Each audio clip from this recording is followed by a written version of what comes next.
Deep in Shanidar Cave, hidden in the Zagros Mountains of Iraqi Kurdistan, archaeologists found something chilling: the skeleton of a Neanderthal male, now known as Shanidar III, with a deadly wound in his ribs. This injury happened approximately 50,000 years ago. Scientists now debate, was this the first murder between our species? Did early humans kill this Neanderthal? The wound tells a story that could change how we understand our ancient past. The story begins in the 1950s when archaeologist Ralph Selecki started digging in Shanidar Cave, with a triangle-shaped entrance 25 meters wide sitting high on Bradost Mountain with views of the greater Zab River below. Selecki first explored in 1951 and came back in 1953 with support from the Smithsonian Institution. His team dug a huge trench in the middle of the cave, going down 14 meters to bedrock. They found layers of history, from modern times all the way back to the Middle Paleolithic period. The most exciting finds came from the bottom layer, Layer D. Here they found stone tools typical of Neanderthal culture. Between 1957 and 1960, they discovered several Neanderthal skeletons. On April 16, 1957, a Kurdish worker spotted bones in the trench wall. This was Shanidar III. While most Neanderthal remains went to the Baghdad Museum, Shanidar III's bones were sent to the Smithsonian Institution in Washington, D.C. This turned out to be crucial for solving the mystery of his death. When scientists T. Dale Stewart and later Eric Trinkhaus examined the skeleton, they noticed something unusual on the left ninth rib, a wound that had started to heal but wasn't fully mended when he died. This meant Shanidar III survived the injury for a while but ultimately died before healing completely. This discovery sparked decades of debate. How did he get this wound? Who or what caused it? And what might it tell us about how Neanderthals and early humans interacted at this critical moment in prehistory?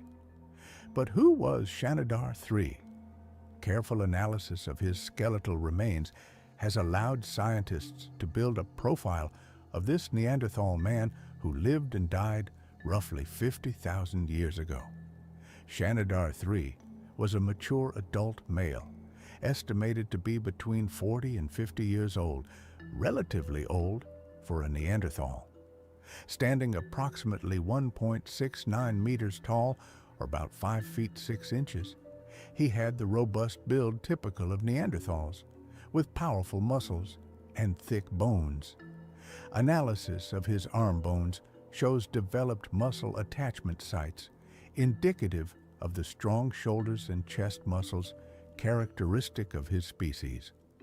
Like many Neanderthals who reached older age, Shanidar III showed signs of degenerative joint disease, notably in his right ankle, from an earlier injury that had healed but left him with. But Shanidar III's story doesn't end with his life and abilities.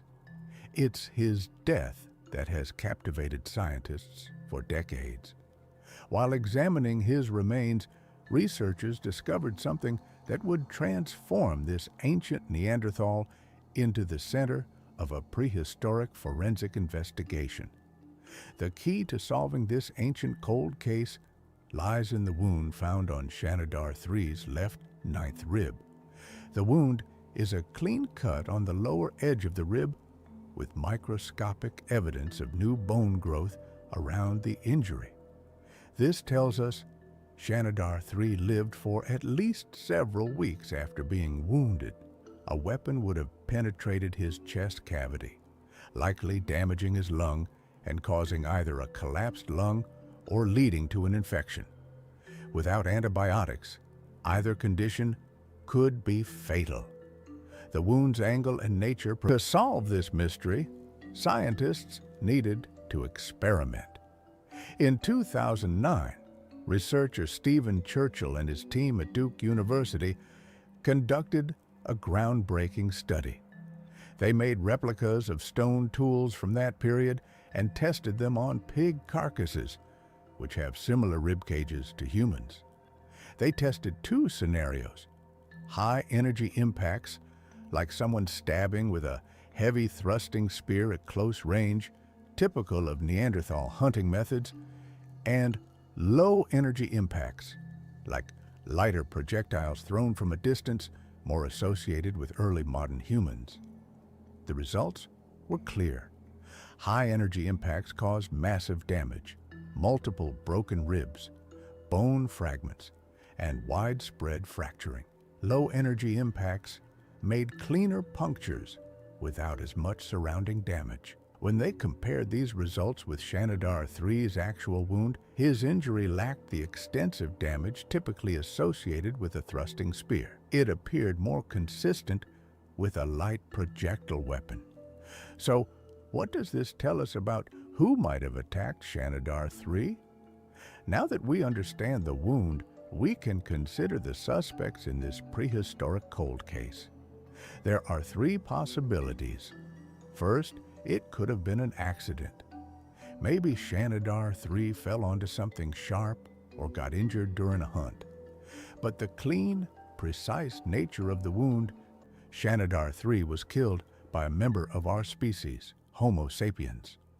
The timing makes this option compelling, as Shanidar III died precisely when modern humans were moving into Western Asia from Africa, entering lands that Neanderthals had controlled for hundreds of thousands of years. The weapon technology provides the most compelling clue. While Neanderthals primarily used heavy thrusting spears designed for close combat, early modern humans developed more advanced projectile technology like lightweight spears that could be thrown from a distance, possibly using spear throwers to increase power and range.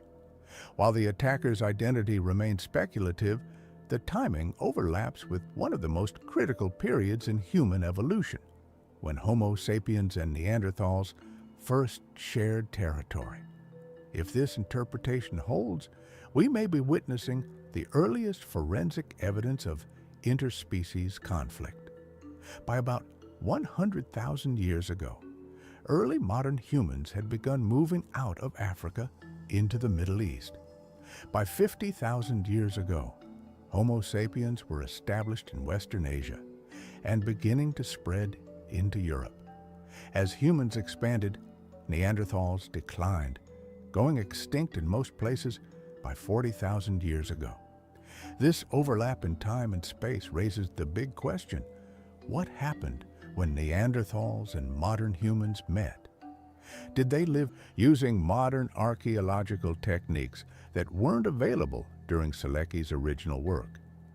In dubbed Shanidar Z, located close to where the famous flower burial was found. As we continue to uncover evidence from our evolutionary past, the case of Shanidar III stands as a powerful reminder that the tools of modern science can illuminate even the coldest of cold cases, a possible murder that occurred 50,000 years ago at a pivotal moment in the human journey.